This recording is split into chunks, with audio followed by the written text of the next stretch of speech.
parce que un certain nombre de gens ne vous connaissent pas, néanmoins. Alors, qui êtes-vous? Alors, je m'appelle Félicie Bertrand, j'ai 34 ans. Je suis cavalière professionnelle depuis une dizaine d'années et je suis installée au pôle international du cheval depuis un petit peu plus de 2 ans. D'accord.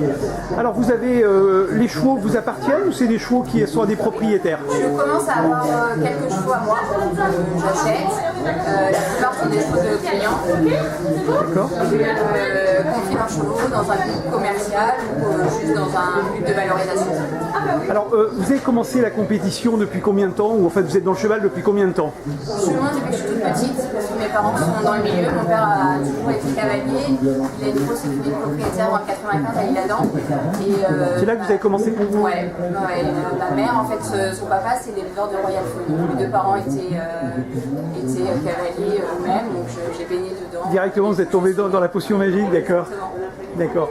Alors, qu'est-ce qu'il faut, d'abord, première, qu'est-ce qu'il faut comme qualité pour être cavalière? Est-ce que les gènes suffisent ou... Je crois pas, malheureusement. Non. Je pense qu'il faut être courageux, travailleur, puis passionné avant tout, parce que je pense que c'est quand même un métier de passion. Et c'est pour ça qu'on le fait. Parce que bon, c'est un petit peu dur physiquement, on n'a pas beaucoup de vacances, pas de jours de repos, donc voilà, si on n'est pas passionné, on n'arrive pas à le faire. Alors vous dites qu'il faut être fort physiquement, pourtant vous n'avez pas la... Non, je pense plus fort dans la tête. Dans la tête, oui. Physique, après, moi à cheval, j'essaie déjà de les dresser pour qu'ils soient plus faciles à monter. Non, c'est plus dans la tête, voilà, c'est un métier un petit peu dur, il n'y a pas beaucoup de femmes. Oui. Il y a beaucoup plus d'hommes que de femmes qui le font. Un peu plus dans le haut niveau. Ouais. C'est vrai que dans les épreuves amateurs, pour le coup, on voit, je pense même plus de femmes que d'hommes. Ouais. À haut niveau, c'est l'inverse.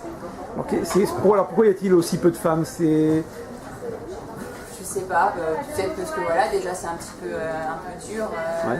Physiquement. On fait moins confiance aux femmes dans les écuries, dans les propriétaires. Est-ce que vous avez la chance, comme vous êtes issu du milieu, ça vous donne un petit avantage quand même? Ce qui est sûr, c'est que les gens me connaissent depuis toujours. Bien sûr. Voilà, depuis que j'ai 3 ans, je suis sur les terrains de concours. Après, c'est tout un climat de confiance qu'il faut arriver à instaurer avec les gens avec qui on travaille. Ça se fait pas du jour au lendemain, ça prend du temps. Il faut être patient en attendant que ça marche.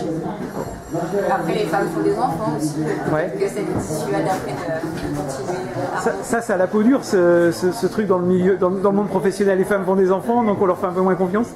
Je sais pas, j'espère pas. Vous savez pas? Non, vous espérez pas en tout cas. Non. Alors comment se passe une journée ou une semaine quand on est cavalière professionnelle comme pour vous? Alors en fait, de mars à septembre, en début de semaine, on a les concours pour les jeunes chevaux. Alors c'est quoi les concours pour les jeunes chevaux? Pour les 4 ans, les 5 ans, les 6 ans. D'accord, donc là vous faites de l'entraînement, vous faites des petits concours? C'est des concours officiels. D'accord. C'est des épreuves d'élevage qui sont conçues pour les jeunes chevaux, du mardi au jeudi. D'accord. Et vous avez combien de chevaux, vous, de ce type de chevaux dans l'année en général? On est en tout 7, 8. D'accord. Donc vous tournez avec vos chevaux sur les concours? Ouais, avec les 4 ans, les 5 ans, les 6 ans, et après à partir du vendredi, on part pour les concours vieux chevaux. D'accord. Alors vous avez combien de chevaux en fait pour, je ne sais pas si vous nous l'avez dit tout à l'heure? Alors moi en fait le matin je travaille chez Christian Lamont pour qui je monte des chevaux. D'accord. Et l'après-midi je suis ici où je joue des box. J'ai une personne qui travaille avec moi et je loue une dizaine de box. Alors ça fait des longues journées ça, hein? Ça fait des longues journées. Ouais. Ça, c'est quoi? C'est des journées qui dépassent 10-12 heures des fois? Je sais pas, je compte pas. Vous comptez même pas? Le matin, je vais poser ma fille à l'école. Et puis après, on enchaîne. On essaie de pas trop perdre de temps en mangeant. Et on essaie de finir pas trop tard pour profiter du temps. D'accord. Alors vous, votre objectif, votre ambition, ce serait quoi? Parce que vous êtes une carrière qui avait quand même un peu de résultats. Hein. Là, vous venez de gagner donc le prix tout à l'heure. Là. Une étoile. Et donc, mon ambition, c'est d'essayer de continuer ça. On confie beaucoup de chevaux dans un but commercial. Alors qu'est-ce que vous appelez un but commercial? C'est des gens qui veulent les vendre.